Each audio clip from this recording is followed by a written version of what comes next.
Hola, ¿cómo están? Bienvenidos y bienvenidas a otra clase de Historia de los Medios Masivos de Comunicación. La idea en esta clase va a ser revisar dos medios más, es decir, algunos antecedentes del surgimiento de la fotografía y del cine.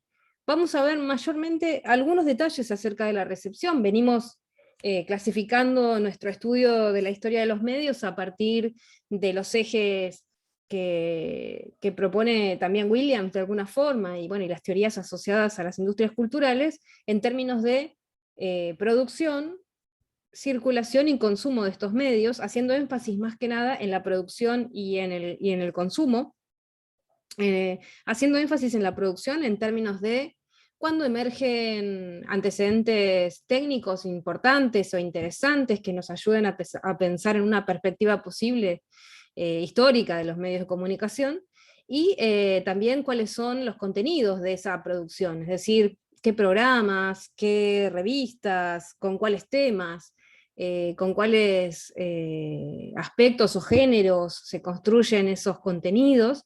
Y por otra parte, bueno, incluso también las cuestiones del acceso y algunos aspectos de la circulación, pero por otra parte también pensamos en la recepción en términos de cuáles son las historias, las formas de consumo de esos medios, los intereses, las necesidades de lectores, de espectadores, de oyentes, y también cuáles son, de alguna forma, las historias que en la recepción pueden recuperarse o pueden considerarse para explicar cómo era la experiencia de consumo de esos medios.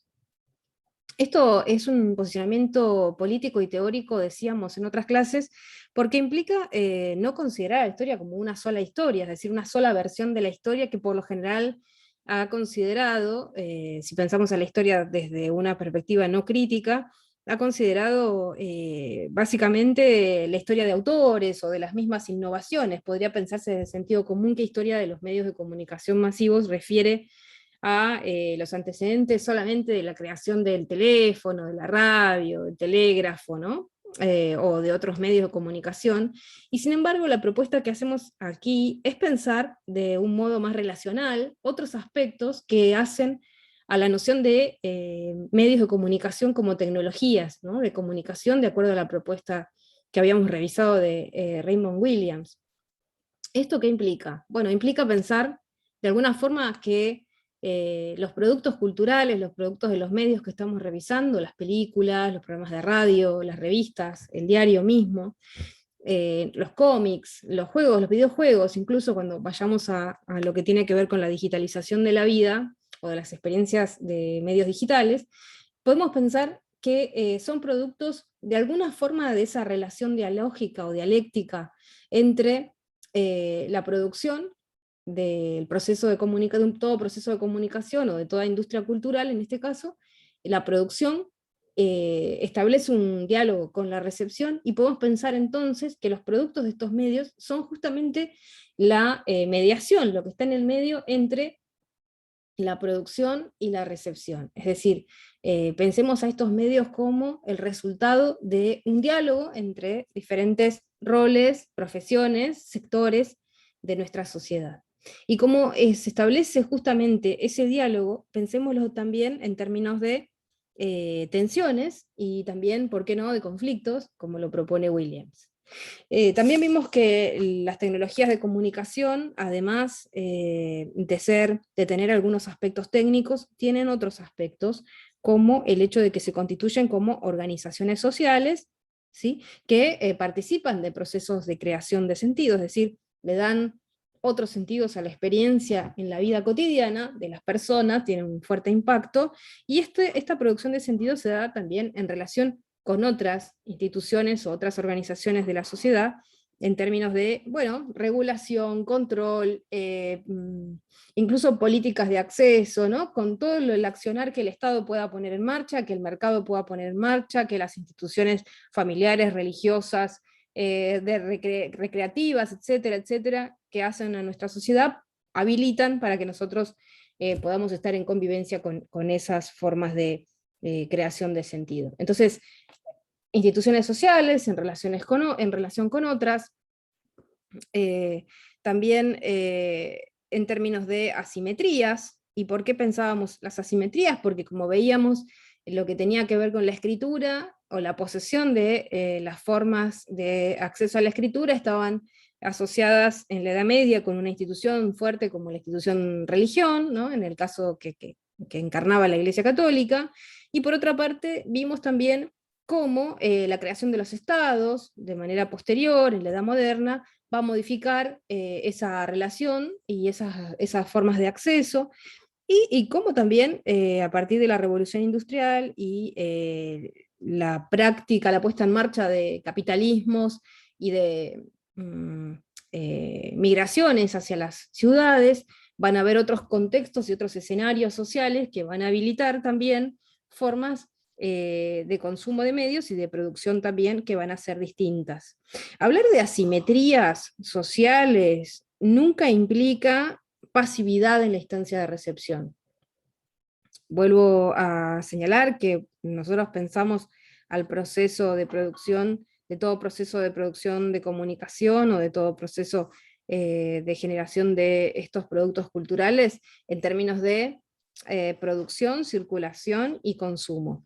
En la instancia de consumo podemos entender que existe una recepción que, aunque puede tener asimetrías con relación a las posibilidades de creación del mensaje o de creación de los productos o de acceso, esto no implica que en la recepción misma haya eh, pasividad, es decir, que los receptores no tengan nada que generar con relación a esos productos. Lo hemos visto desde el punto de vista de consumo de las revistas, lo vimos desde el punto de vista del consumo de la radio, ¿no? Cómo se generan imaginarios en la instancia de recepción, que están relacionados a las necesidades de la vida cotidiana, que pueden ser tanto evasión como nuevas construcciones a partir de los mensajes que se reciben de los medios. Entonces tenemos ahí varios elementos que hacen a un proceso muy complejo en el que tenemos que subrayar y distinguir inicialmente la producción, de la circulación y del consumo para pensar en los medios como industrias culturales, y por otra parte también pensarlos como tecnologías sociales en términos de en relación con otras organizaciones y como creadoras también, no solo de la técnica, sino también de los marcos de aplicación, de los marcos de regulación, de los marcos de acceso a esa tecnología, y de los marcos de creación de sentido que son estas mismas tecnologías. Entonces tenemos ahí muchas ideas, de las cuales algunas son ordenadoras, como esta idea de la producción, de la circulación y del consumo, como también la idea de asimetría, pero no de pasividad en la recepción, algo que vamos a ir viendo y revisando próximamente. Entonces tenemos en lo que hace a tecnologías de la imagen, tenemos ahí una de las formas, no sé si ustedes recuerdan, que planteaba Varela inicialmente con relación a cómo problematizamos, cómo problematizamos la escritura de una posible historia de los medios o la lectoescritura de una posible historia de los medios. En principio veíamos cómo se podía plantear qué es la historia de los medios, la historia de la comunicación social, la historia de los medios de comunicación social. Si la planteamos como la historia de la comunicación social, nos remitíamos a tiempos de la antigüedad, ¿no? Y ese es un poco el posicionamiento que tiene Raymond Williams en este libro que ustedes vienen revisando capítulo a capítulo, incluso con algunas de estas clases que yo estoy compartiendo, en términos de que, por ejemplo, Jowett, que es quien escribe el capítulo 3 del libro del tomo 2, digamos, son 2 tomos en la historia de la comunicación de Raymond Williams, va a remitirse no a la fotografía en su momento de estabilización como técnica, o como estabilización mecánica, si se quiere, con los primeros negativos fotosensibles que se crean en 1850, sino que va a remitirse todavía mucho más atrás y va a pensar a la historia de la comunicación a partir incluso de las primeras imágenes o las primeras impresiones o reproducciones de imágenes que se pueden encontrar en la antigüedad. Entonces ahí aparece la idea del sello, la idea de imprimir sobre otro material que de alguna forma pudiera captar una imagen, y lo que va a hacer Jowett es ahí hacer una especie de raconto o de recorrido, mejor dicho, por toda la idea de que antecede a la fotografía con relación a la reproducción de la imagen. En este caso vemos ahí en la pantalla una moneda griega, ¿no? que refiere también a esa idea de reproducción de la imagen sobre otro material que, en el caso de la antigüedad, como decíamos, remite a cuando hablamos de la creación de sentido, o la creación de sentidos sociales, bueno, en ese caso de las monedas, remite concretamente a la propiedad, ¿no? De quién es determinada cosa que lleva ese sello, y de manera posterior va a estar asociado a la propiedad, pero también a la mercantilización, es decir, valores que van a tener esas monedas de cambio, ¿no? En términos ya más pensados de una forma más mercantil, ¿no? Pero en principio, toda la impresión de la imagen, Jowett, en términos de sentidos sociales, lo asocia a la propiedad. Tenemos entonces también como referencia, para no hacer el mismo recorrido de Jowett, no lo vamos a hacer en este caso, tenemos mucho menos tiempo para hacer nuestro recorrido de estudio, pero sí nos vamos a remitir a un momento importante en la historia de la fotografía, que es la creación de la cámara oscura, que también tiene antecedentes en la antigüedad y algunas experiencias que se pueden reconocer, pero las vamos a situar a la cámara oscura como una práctica entre el siglo X y el siglo XVIII. La cámara oscura básicamente consiste en proyectar una luz por un orificio en un cuarto o en una caja oscura, para que reproduzca la imagen, ¿sí? La imagen la va a reproducir dada vuelta, y digamos la manera de la reproducción de esta imagen va a ser a través del paso de la luz y de una exposición durante bastante tiempo, para que quede de alguna forma plasmada la imagen exterior, ¿no? La imagen que viene desde afuera de ese cuarto oscuro o de esa caja.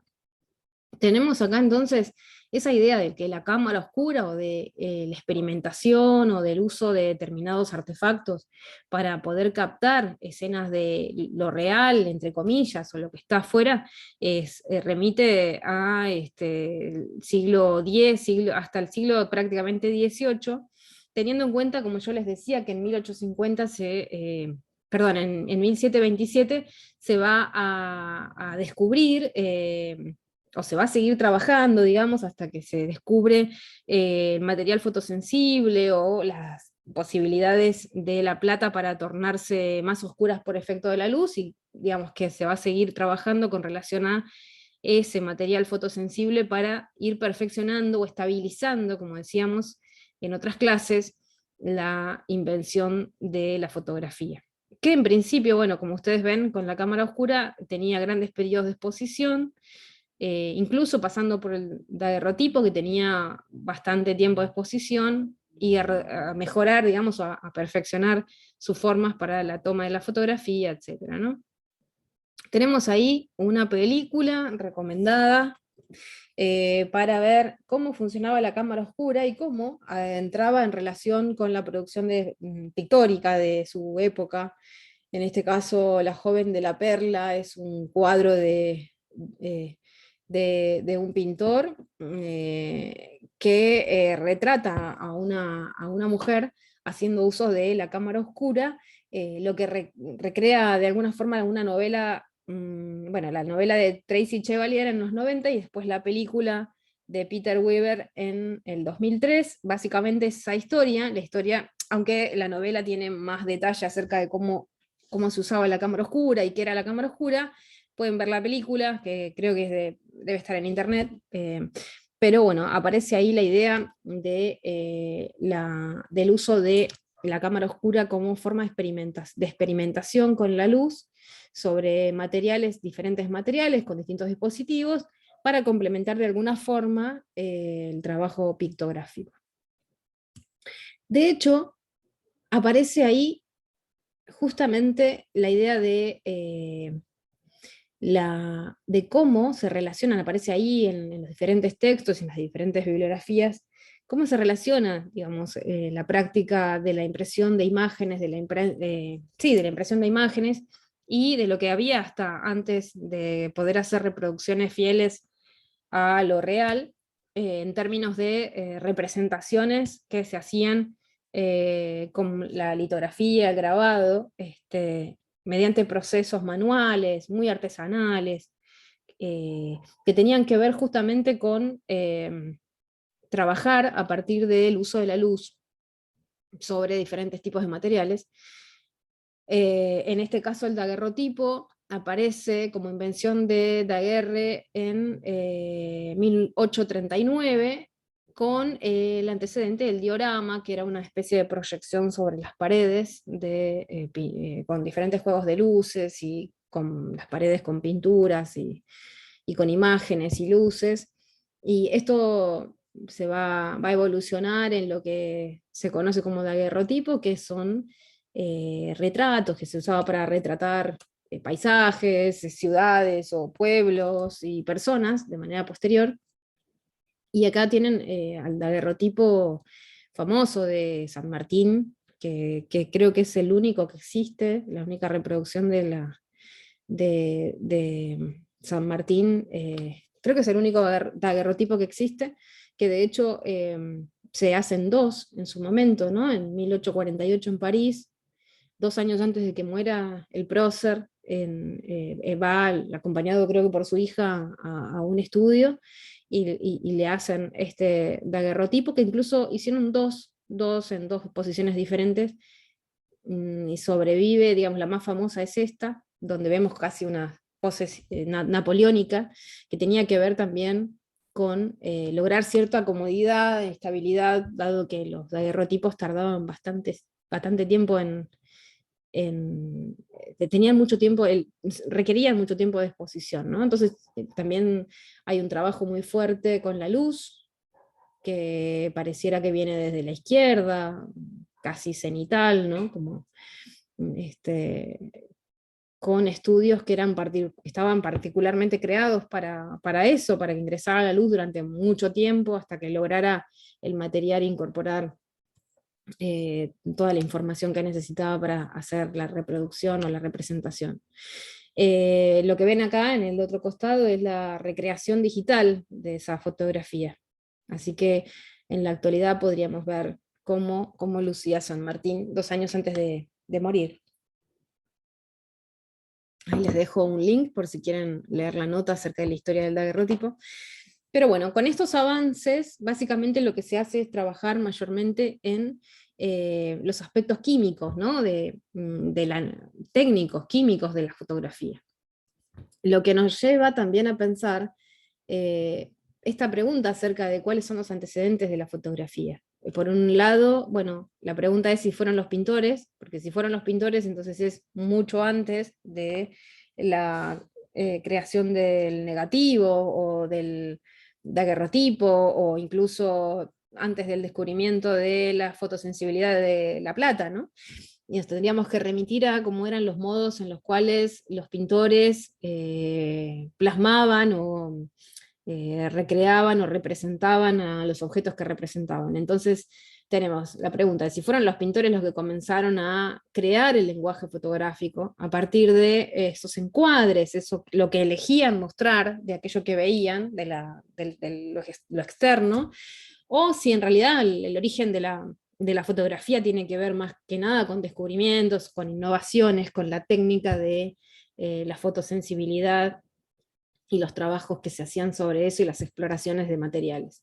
La pregunta entonces no es una cuestión solo técnica, sino también lo que va a decir Roland Barthes es filosófica, quien además Barthes adhiere a que en realidad la fotografía, como la conocemos hoy, debe ser pensada a partir de los descubrimientos químicos. Pero bueno, también vemos cómo Williams tiene otro posicionamiento y comienza a hablar de la fotografía con los antecedentes de las monedas griegas. Entonces tenemos ahí diferentes posicionamientos y miradas acerca de cuáles son los orígenes. Más que nada lo que nos interesa a nosotros para seguir trabajando en la historia de los medios es lo que aparece detrás de ese planteo filosófico, y es una disyuntiva acerca de la validez de una copia única o la posibilidad que brinda la copia, ¿no? Una vez que se avanzó con la cuestión de los materiales sobre los cuales se imprimían las imágenes, también aparece, y junto con la imprenta, ¿no? La impresión, la industria gráfica, aparece también la idea de cómo es la reproducción de la imagen, ¿no? Y qué es lo que, cuáles son los alcances sociales, políticos y económicos de eso, ¿no? Entonces la reflexión filosófica va de la mano también con pensar esta idea de asimetría, ¿no? ¿Quiénes son los que tienen posibilidades de hacer reproducciones y a quiénes llegarían? Bueno, es pensado esto desde la filosofía.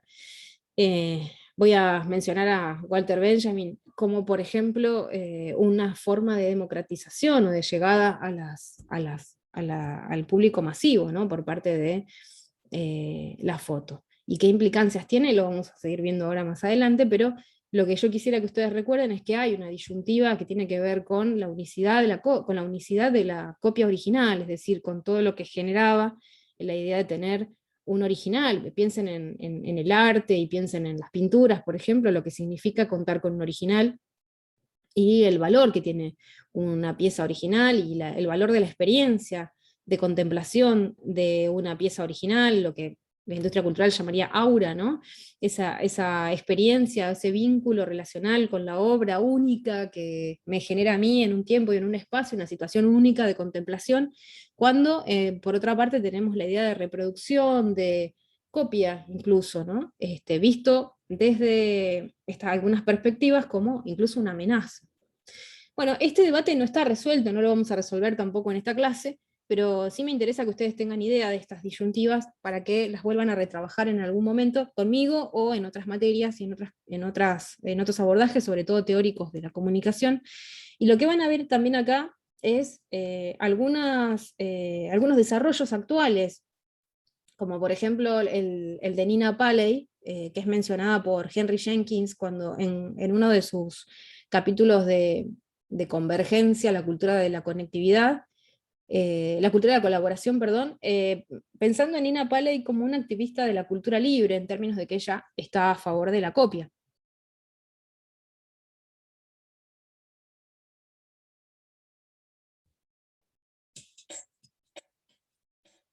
Copying is not theft.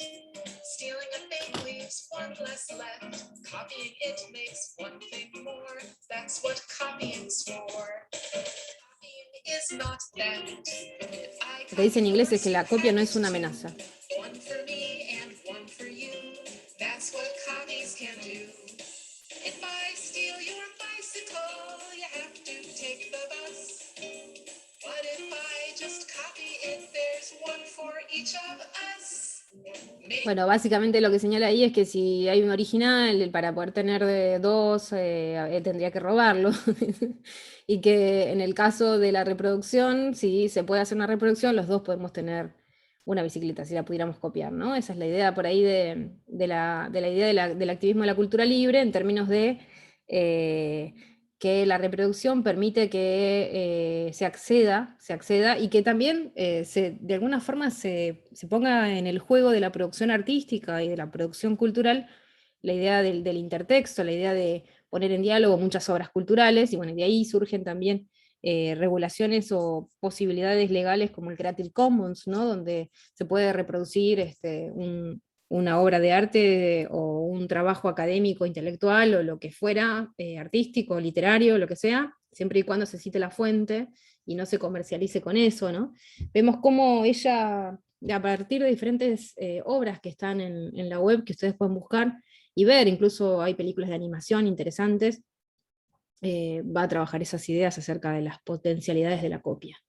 Ya seguramente cuando vean industrias culturales van a poder trabajar un poco más desde la filosofía de la Escuela de Frankfurt, esta idea. Entonces, tienen ahí la idea de que la fotografía de alguna forma también fue un arte de élite hasta que o de experimento técnico que estaba en manos de pocos, hasta que se masifica a partir de la creación, por ejemplo, de algunas empresas, particularmente, bueno, los autores mayormente citan a Kodak en términos de que de manera posterior de la estabilización del negativo, ¿no? Del perfeccionamiento de los materiales fotosensibles, aparece ahí Kodak como la empresa ícono en términos de poder elaborar cámaras portátiles que lleguen a la familia y que permitan también de alguna forma registrar el mundo familiar, el mundo de los viajes, el mundo de lo cotidiano. Antes teníamos una fotografía que exploraba más que nada ciudades, como veíamos, y que también había sido de utilidad para algunos registros que antes se hacían a dibujo, como la botánica, la biología, ¿no? Como aporte de la fotografía a las ciencias. Y después eso también va a tener usos en lo que tiene que ver con las formas de retratarse, como veíamos en el daguerrotipo de San Martín, ¿no? Como después la fotografía de estudio, la fotografía de retrato. Y en el caso del surgimiento de Kodak y de las formas de fotografía para acceso de las masas, digamos, si se quiere, o de los sectores populares, vemos, de las clases medias, más que nada, vemos ahí cómo tenemos otro ámbito, otra perspectiva desde la cual retratar la vida, retratar aquello que nos rodea. El gran aporte de la fotografía entonces va a ser el dotar de sentido, ¿sí? Y también de alguna manera colaborar con los modos en los cuales hasta el momento de su surgimiento se conocía el mundo. Es decir, la fotografía nos va a mostrar cómo podemos, qué era lo que estaba más allá de nuestra propia experiencia para conocer, ¿no? El intercambio de las fotografías, la experimentación, el uso de la foto, implica retratar al mundo y también implica dar a conocer lugares del mundo que no teníamos, al que no teníamos fácil acceso, ¿no? Iniciando por ahí vamos a ver otros usos que son muy importantes de la fotografía, ¿no? Pero bueno, en el ámbito de la recepción, por ejemplo, bueno, la idea de retratarse en familia, la idea de encontrar los modos de recrear, de representar y de guardar de alguna forma los recuerdos familiares, ¿no? Vemos que Kodak, digo, sigo pensando en Kodak, está muy asociado a eso, a retratar momentos específicos de la vida cotidiana o fiestas familiares, no sé, los cumpleaños, los casamientos. Por otra parte, aparece la idea de la democratización del retrato a partir de la masificación de la fotografía. Para la captación, como yo les decía, del mundo exterior, con esos usos científicos que yo les decía con relación a, no sé, fotografiar animales, plantas, ¿no? Todo lo que hiciera fácil y que antes se hacía a dibujo. Y por otra parte, el uso administrativo, burocrático, que tenía que ver con los grandes movimientos de migración, sobre todo en el siglo XIX, fines del siglo XIX, principios del XX.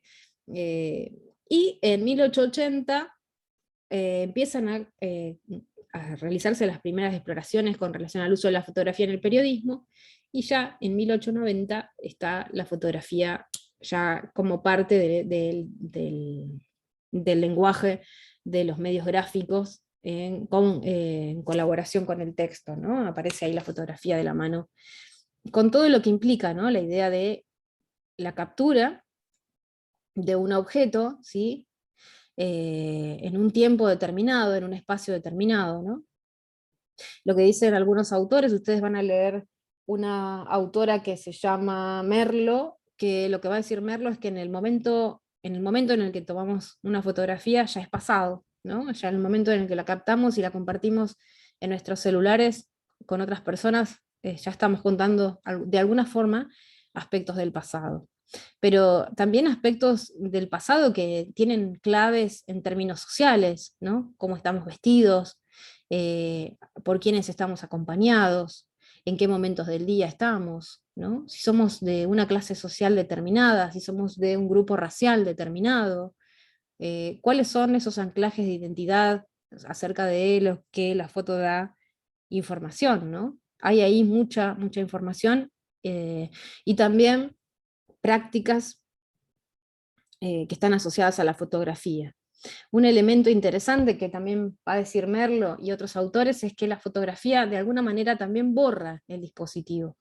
Entonces, la idea que nos da estar enfrente de una fotografía es pensar que no hay un dispositivo que está mediando o que está haciendo un encuadre o un recorte determinado, incluso un fotógrafo que está eligiendo priorizar, en este caso, un determinado plano, y que está combinando ese plano con el uso de la luz y con determinados otros y muchos otros elementos, digamos, pero lo que vemos ahí entonces es que la fotografía en sí misma borra el dispositivo cámara y nos presenta una posible realidad a la que nos expone cara a cara. Un poco eso va a pasar también con las primeras experiencias de recepción del cine.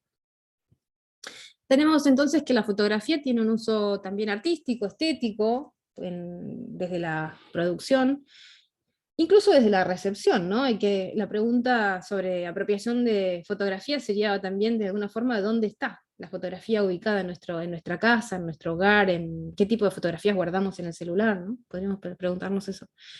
Pero por otra parte también la fotografía tiene un uso documental, con una fuerte idea de representación histórica de grupos sociales en términos de verosimilitud, porque de alguna forma la fotografía lo que aporta, o lo que comienza a mostrar de una manera más fidedigna que la pintura, es su capacidad para recrear y generar esas experiencias de verosimilitud de lo que estamos viendo o que quedó retratado. Por otra parte, la fotografía va a apelar a la memoria colectiva, a ese presente emotivo al que nos trae el pasado, ¿no? Porque de alguna forma podemos considerar, ¿no? Algún tipo de vínculo con esa imagen que estamos viendo, con lo que esa imagen nos está proponiendo en términos de experiencia. Y por otra parte, la fotografía también es un documento, ¿no? En este sentido. Lo que dice Merlo es que hay fotos que hacen historia. Al reconocerlas y compartirlas con un grupo, estamos también apelando a aquello que nos une como grupo o a nuestra identidad. Lo que se va a proponer Merlo en ese texto que ustedes van a leer es cómo se construye la identidad vinculada a lo colombiano. Ella es colombiana, ¿no? Y entonces va a proponer una serie de fotografías, o va a traer a colación muchas fotografías que tenemos guardadas en la memoria y que nos hace sentir ciudadanos y ciudadanas del mundo, ciudadanos y ciudadanas de Occidente, ciudadanos y ciudadanas en el caso de la autora de Colombia, o nosotros podríamos decir que hay fotografías que podríamos ver que evocarían nuestra condición de argentinos y argentinas, ¿no? Entonces vemos cómo ahí la fotografía actúa en la recepción también en términos colectivos. Y bueno, la pregunta que se hace Merlo, que es muy interesante también, y es un poco lo que yo les decía con relación al uso de la fotografía en la actualidad, es, bueno, cómo las redes sociales y el algoritmo de alguna forma colaboran con esa construcción de identidades que tenemos a través de esas fotos que dejamos guardadas en la memoria. Un lindo ejercicio que ella propone a sus alumnos, que también lo cuenta en ese texto, es que cada alumno y alumna seleccionen cuáles son las fotos que ayudan a construir la idea de colombianidad, o la idea de ser colombiano o colombiana. Es una práctica muy interesante, van a ver cómo ella descubre que hay pocas críticas en esa selección fotográfica, hay mucho valor icónico, ella va a llamar iconos seculares a esas fotografías que todos sabemos y tenemos guardadas en la memoria como centrales, y es muy interesante que va a reflexionar sobre eso en ese texto en términos de cuánta capacidad crítica tenemos acerca de esas imágenes con las que construimos nuestra memoria y también nuestro presente identitario, ¿no? Como grupo social, como en este caso, como lo que ella va a señalar, como ciudadanos de un país o ciudadanas de un país. Tenemos ahí entonces también un ejemplo interesante de una artista mexicana que se llama Carolina Esparragosa, que en 2005 hizo una obra de arte que se llamó Serie Memorias, que creo que eran 15 cinescopios chiquitos, que fueron expuestos alrededor de unas 10.000 horas a imágenes con videocaseteras, cuando se utilizaba cuando todavía ustedes recuerdan que antes había unos aparatos que llamaban videocaseteras, con los que veíamos con videocassettes. Lo que hizo el artista fue exponer estos cinescopios a la proyección de una imagen durante 10.000 horas para demostrar cómo se quema la pantalla en algunos lugares y en otros no, si siempre se deja proyectada la misma imagen. Y las imágenes que seleccionó para que quedaran plasmadas en el cinescopio, o en el material sensible del cinescopio, fueron caricaturas, dibujitos de la infancia, en este caso Don Gato. Y me resulta a mí una obra muy interesante porque habla de justamente esto que queda en la memoria colectiva, ¿sí? Que nos representa, que dice algo de nosotros y nosotras con relación a nuestro pasado, pero que también nos remite al presente, ¿no? Es decir, bueno, ¿cuáles son esas imágenes que ahora, con las que ahora podríamos, que podrían ser grabadas en esos cinescopios? Esta obra de arte aparece en la antología Ready Media, hacia una arqueología de los medios y de la invención en México. Bien, vamos a hablar también del cine en particular. Sabemos, como también en el caso de la fotografía, entonces, que había diferentes tipos de representación de la realidad, de diferentes maneras, con diferentes formas técnicas también, y con distintos materiales. Y en el caso del cine va a ocurrir lo mismo, ¿no? Van a haber inventos que van a anteceder, como el cinescopio, como el kinetoscopio, perdón, no el cinescopio, que van a anteceder al cinematógrafo de los hermanos Lumière, pero bueno, no nos vamos a detener mucho en esto, pero sí quisiera yo que ustedes supieran que seguramente ya lo saben, otras experiencias técnicas que posibilitaron la reproducción, el arrastre de las imágenes en cuestión de segundos para dar la ilusión o la recreación del movimiento. Tenemos entonces como, bueno, el primer antecedente es la creación del cinematógrafo, concretamente de los hermanos Lumière en Francia, en el siglo XIX. Tenemos ahí también la idea de una fuerte impronta de la idea del documento, de recrear aquello que ocurría en la sociedad preindustrial o de las revoluciones de la revolución industrial que sucedería a estos tiempos. Vemos ahí entonces la idea de captar la realidad.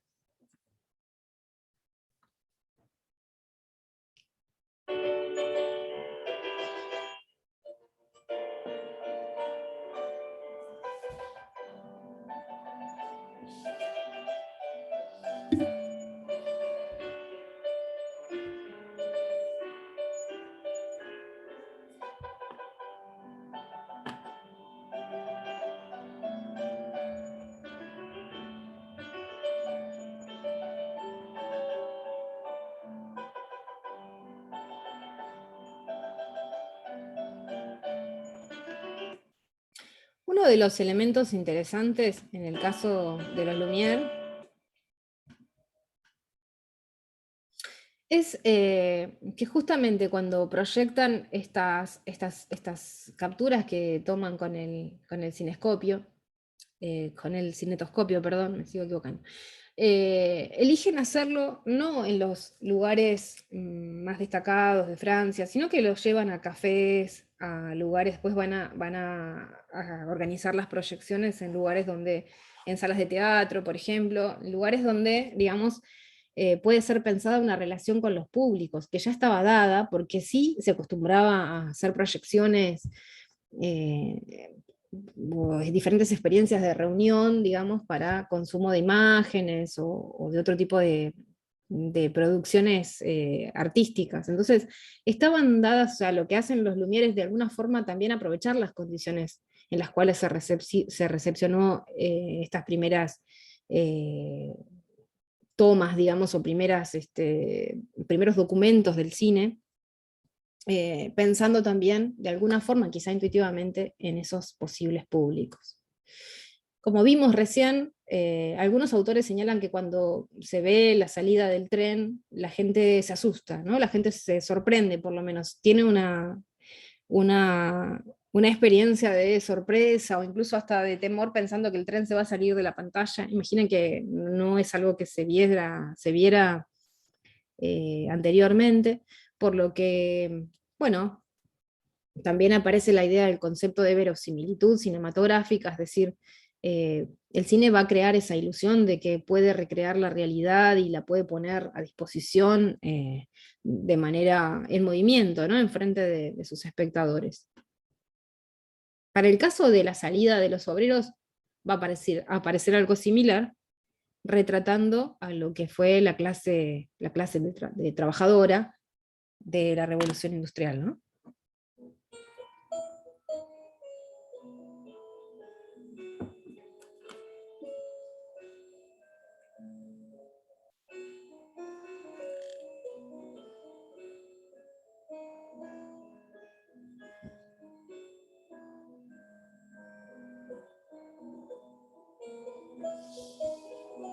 Incluso la instrucción para los obreros va a ser, no miren a la cámara, actúen con naturalidad.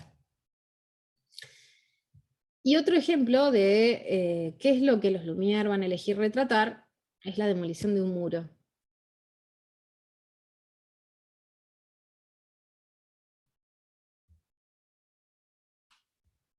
De 1895.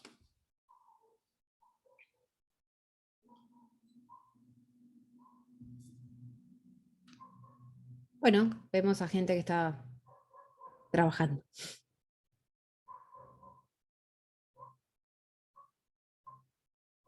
¿Qué podemos decir entonces de esos ejemplos?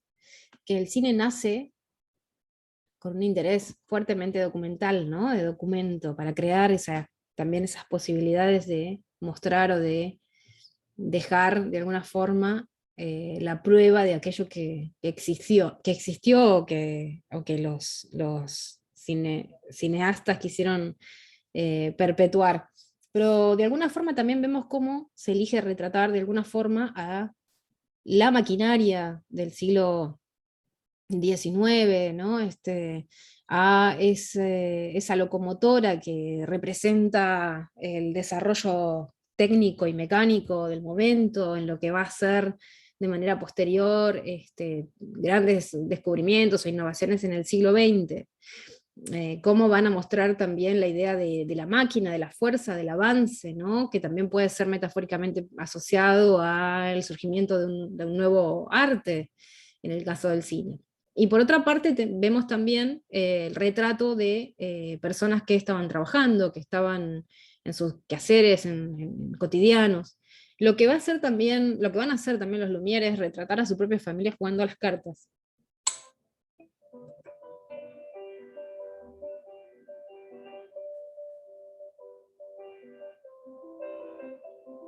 Miembros de su familia que juegan a las cartas, como también una forma de alguna manera, de recrear otros sectores sociales, otras representaciones de la sociedad del momento, ¿no? A través de estos documentos, que en ese caso es la élite, la burguesía, ¿no? Entonces tenemos por una parte el mundo del trabajo, por otra parte la burguesía, por otra parte el símbolo del el fin de un siglo y el surgimiento de otro, donde las innovaciones tecnológicas iban a tener la fuerza de una locomotora, si se quiere, como también la industria del cine.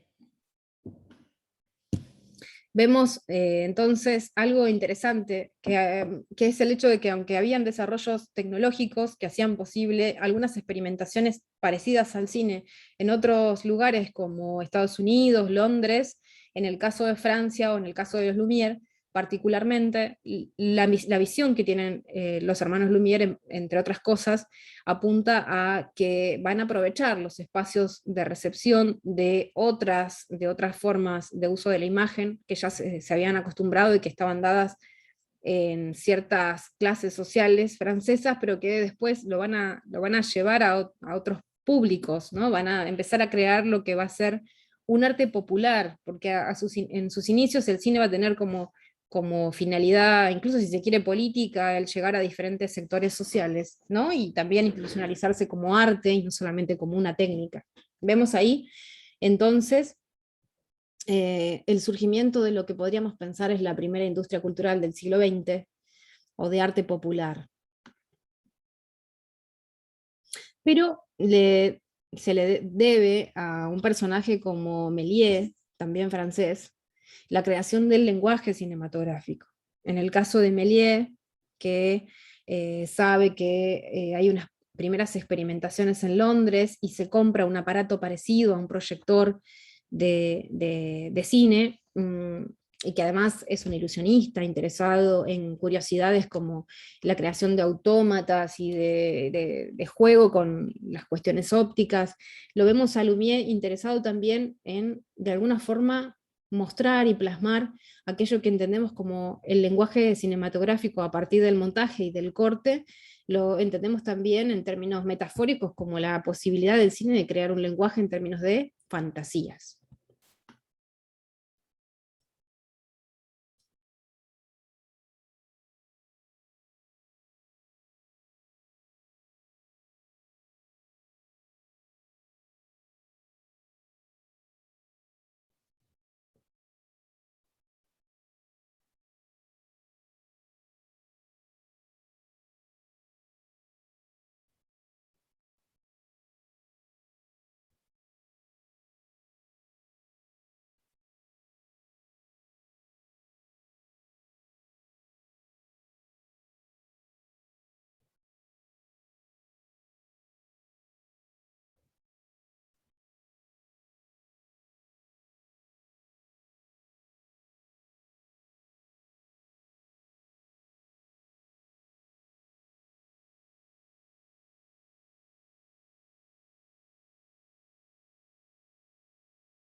Bueno, a través del montaje vemos cómo Méliès logra crear la ilusión de que la cabeza crece, ¿no? Del corte de la película va a generar esta ilusión, justamente como es ilusionista, vemos ahí la creación de un lenguaje a partir de justamente del montaje, ¿no? Con la intervención y de alguna forma de quien idea la película, ¿no? Hasta este momento el cine se producía en grandes cantidades porque era contar cuentos al estilo Méliès o capturar el documento de forma documental probatoria como los Lumière. Entonces había una gran cantidad de producción. Eh, También Méliès había tenido experiencia en proyectar películas que se estaban haciendo en otros lugares, pero cuando descubre cómo contar sus propias historias para crear lo que podríamos entender como el cine fantástico, entonces deja de adquirir películas de otros y comienza a crear las propias.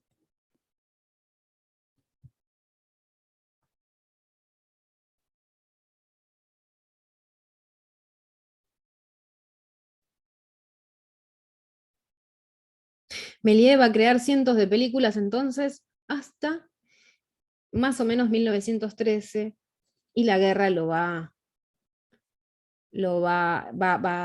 a impedir que siga creando películas y dirigiendo películas.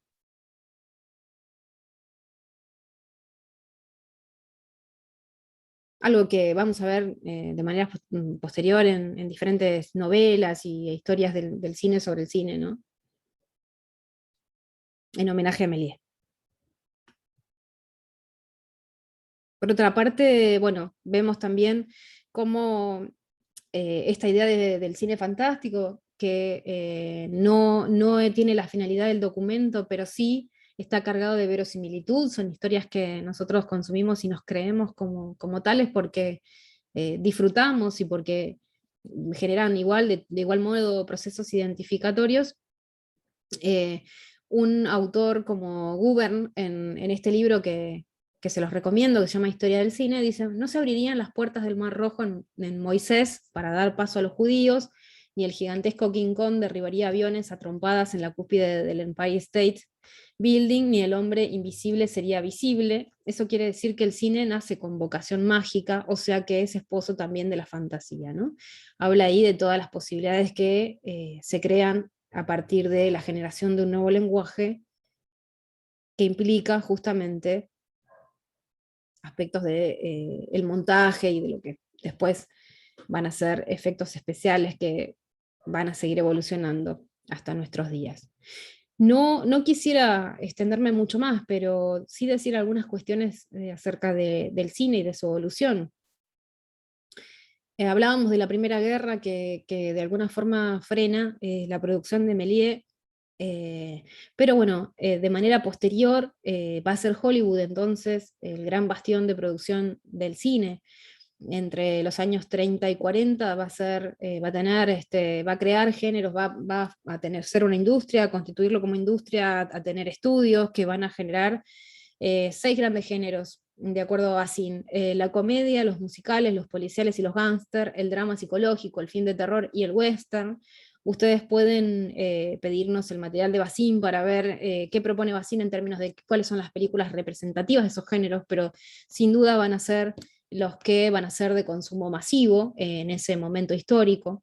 Luego vamos a tener, después de la Segunda Guerra Mundial, básicamente otros momentos de producción importante, significativa para la historia del cine, como el neorrealismo italiano, donde la propuesta fue recrear personajes de la vida cotidiana y de las clases, de los sectores bajos de posguerra en Italia, particularmente incluso de la práctica de utilizar actores, personas comunes como actores, con historias que van a transcurrir en los barrios, con situaciones concretas que van a aparecer en la Italia de posguerra, empobrecida, que van a contrastar con la producción cinematográfica que la antecede, ¿no? Que mostraba que eran comedias un tanto monótonas, bobas, que mostraban otros sectores sociales italianos.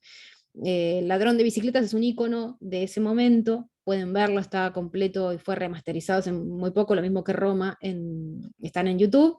Y por otra parte, bueno, después de esos momentos de posguerra, vamos a tener la producción de la Nouvelle Vague, de la nueva ola francesa, cuyo propósito va a ser otro, va a ser una serie de producciones con directores como Godard, concretamente para desacademizar el cine y hacer otro tipo de propuestas estéticas concretas que van a apuntar a historias y a modos de contar con influencias incluso del policial negro, con otras perspectivas filosóficas que tienen más que nada que ver con ir trazando, como en el caso de los distintos movimientos, que menciono muy a grosso modo, diferencias en aquello de lo que el cine propone que pensemos y a partir de estos lenguajes que crea el cine, es decir, van a ser propuestas de crítica social o de perspectivas específicas con relación al diálogo interno de ese mismo arte, ¿no? Otra idea que yo quería comentar es qué pasa en Argentina, ¿no? Bueno, en Argentina el cine, por ejemplo, de los años 30 tenía alrededor de 18 radioemisoras en Capital de radio y se exhibían películas en unos 150 cines. Junto a las producciones nacionales, esas radios y cines ofrecían a sus anunciantes una programación fija de música jazz y de películas de Hollywood. En 1927 Argentina se había convertido en el segundo mercado para el cine de Hollywood, superando así a su extenso vecino Brasil. Porque Hollywood en Argentina tuvo un gran consumo, sobre todo pensando en términos de que se asociaba el consumo de películas de Hollywood con las clases altas, ¿no? Si bien en Estados Unidos la producción de Hollywood apuntaba a tener públicos de muchas clases sociales o que fuera consumido por muchas personas de diferentes estratos sociales, en el caso de Argentina también, pero lo que ocurría era que estaba asociado el consumo de las películas de Hollywood con clases medias y altas, y el consumo de películas nacionales con otros tipos de sectores, sobre todo los populares.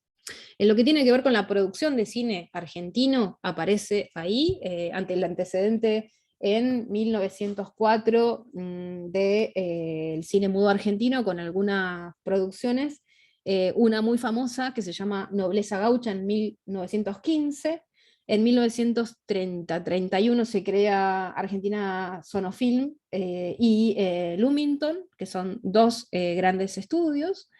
En 1900 45 va a ser el momento de auge del cine argentino, que después de la, digamos, 1930 hasta más o menos 1945, después va a entrar en crisis la industria argentina cinematográfica y va a tener vaivenes de acuerdo a los distintos momentos históricos.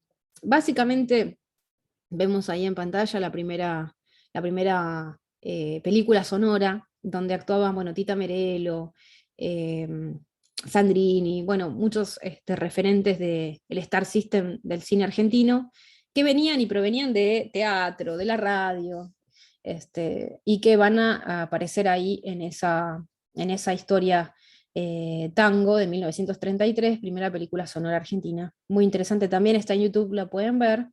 Y, por ejemplo, el gran aporte del cine argentino, como ha sido también en otros lugares, ¿no? No hablamos del cine de guerra ni nada por el estilo, no podemos ampliar por cuestiones de tiempo, pero sí pensar en términos del mercado de abasto, por ejemplo, de 1955, es una película argentina, si quieren la pueden ver, está en YouTube también, cómo aporta a la figura del peronismo, ¿no? Sin hacer mención de un momento histórico o de un movimiento social como ese, sí hay muchas referencias a la idea de el ámbito de trabajo, de las perspectivas de una clase social determinada, de los valores, de la lucha, desde distintos lugares y situaciones, a partir de una historia de amor que se cuenta en la historia del mercado de abasto. También aparece ahí Tita Merello como ícono, que ahora es reivindicado nuevamente como ícono feminista, ¿no? La pueden ver, está en YouTube, no voy a decir mucho más para no spoilearla, pero es interesante pensar en la identidad argentina a partir del mercado de abasto. Después tenemos básicamente que el gran aporte del cine es contar su tiempo, en el caso de Tiempos Modernos, que también recomiendo que la vean. Aparece ahí Chaplin, escrita por Chaplin, dirigida por Chaplin, 1936, aparece ahí la idea central de la industrialización, de la migración de los pueblos a las ciudades, del trabajo repetitivo en la fábrica, de el reclamo por los derechos, ¿no? Y de los derechos humanos y laborales. Vemos ahí cómo se refleja también algunas estéticas asociadas a otros referentes del cine como Fritz Lang, ¿no? Que no voy a hablar en particular del expresionismo alemán, pero podemos ver, o del cine alemán en particular, pero sí vamos a ver cómo hay algunas estéticas que están ahí en diálogo y que tienen que ver con justamente lo que el cine está produciendo y cómo el cine se produce a sí mismo, ¿no?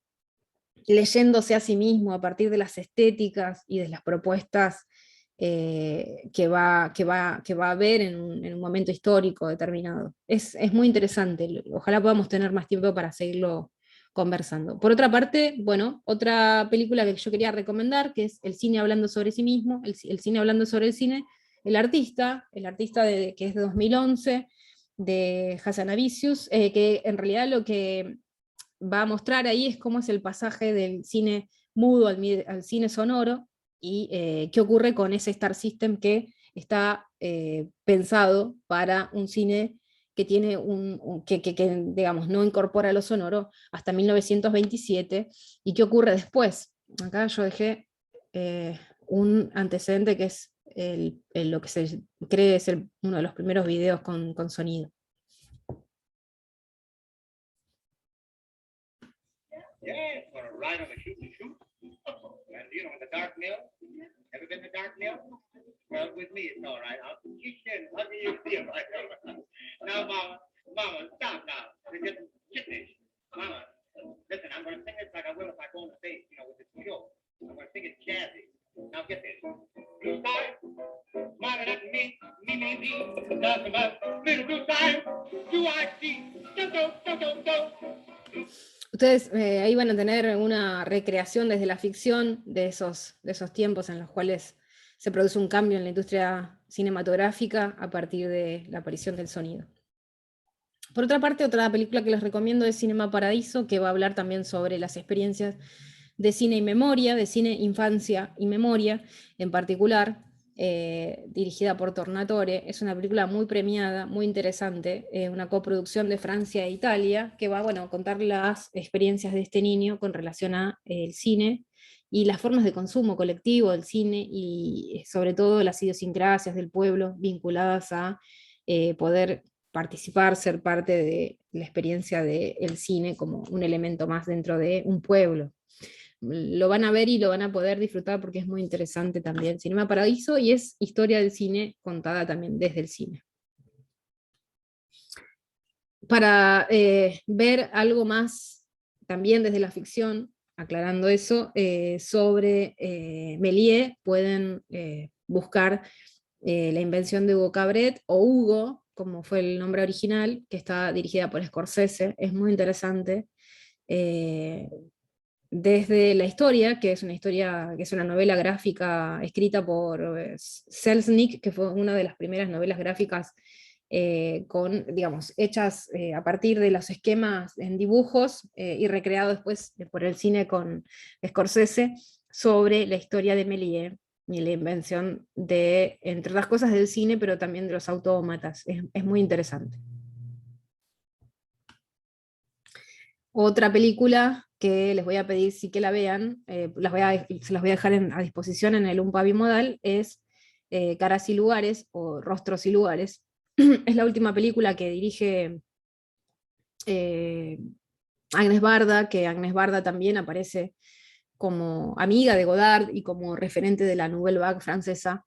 Eh, Agnes Barda muere creo que en 2018, tengo entendido, no me acuerdo exactamente, pero esta es la última película que ella realiza junto a el fotógrafo JR, y es muy interesante porque ustedes ahí van a ver cómo se conjuga la idea del uso de la fotografía, o sea, es decir, es cine sobre el cine y sobre la fotografía, es decir, cuáles son los usos posibles colectivos de la fotografía, sobre todo en lo que tiene que ver con la memoria, con las identidades. Es una especie de road movie donde ellos van haciendo intervenciones fotográficas en los pueblos y poniéndose a dialogar y a charlar con la gente acerca de esas representaciones fotográficas que toman de la gente. Me parece muy interesante como experiencia participativa, como homenaje al cine y como homenaje a la fotografía en términos de identidades. Esta película vamos a dejar a disposición para que ustedes la vean porque no es fácil de conseguir en internet.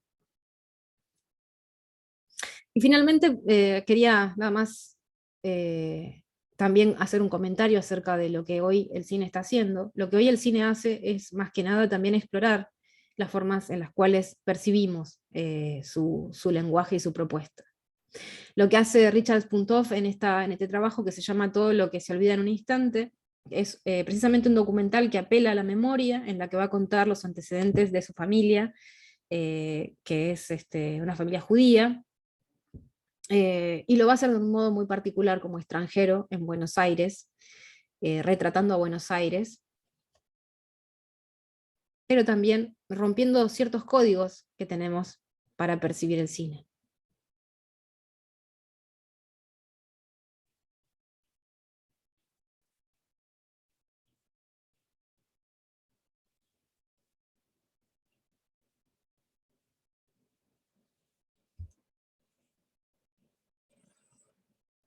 Acá y ahora, mi voz en castellano, mi tono de extranjero, merodeando como intruso entre esas imágenes de sombras y luz.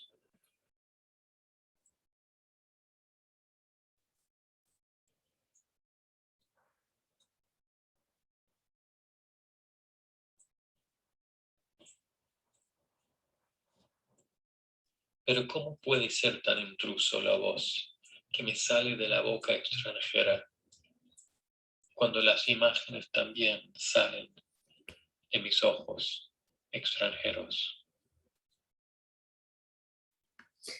Lo que ustedes ven ahí con Spuntoff es concretamente, no sé si alcanzaron a darse cuenta, es que los subtítulos no coinciden con lo que el narrador está proponiendo, ¿no? El narrador propone algo y de pronto los subtítulos cuentan otra cosa. Y eso es lo interesante, ¿no? Lo que hace este realizador es explorar de alguna manera los modos en los que percibimos. Ver esta película, este documental, es muy interesante porque en principio la sensación es de desconcierto, ¿no? Es como romper con los códigos con los cuales vemos cine, y es decir, porque casi siempre coincide o siempre coincide el subtítulo con la imagen, y en este caso no. Van a ser dos historias que se van a complementar de alguna forma y van a contar y van a hacer a la experiencia de saber aquello que el realizador nos quiere contar. Así que bueno, como innovación o como antecedente de algo nuevo en la producción, bueno, al menos lo que muchos críticos han dicho de cine, les quería dejar ese ejemplo para finalizar esta clase y avisarles que en la próxima vamos a seguir trabajando un poco más en lo que es la experiencia de recepción del cine, algo que nos va a quedar un poco pendiente por ahora. Así que muchísimas gracias por la atención y nos vemos la próxima.